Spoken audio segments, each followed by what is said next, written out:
Hello, good morning friends. ఈరోజు మీతో ఒక షేర్ చేసుకుందామని వచ్చాను. అది ఏంటో చెప్పనా? రూపాయేనండి. ఒక మనిషి విడిపోవటానికి రూపాయే కారణం, ఒక మనిషి కలవటానికి రూపాయే కారణం. నీ దగ్గర రూపాయి ఉందనుకో, ఎక్కడెక్కడి నుంచో వచ్చేస్తారు. అదే ఆ రూపాయి నీ దగ్గర లేదనుకో, అయిన వాళ్ళు కూడా నీ మొహం చుట్టానికి రారు. ఆ ఒక్క రూపాయికి ఇచ్చిన విలువ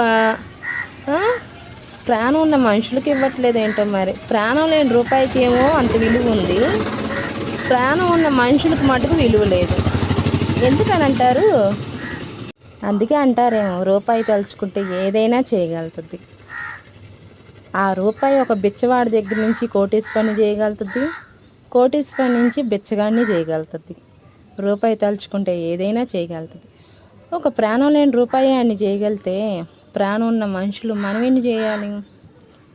అందుకే రూపాయిని నమ్ముకోకండి, మనుషుల్ని నమ్ముకోండి.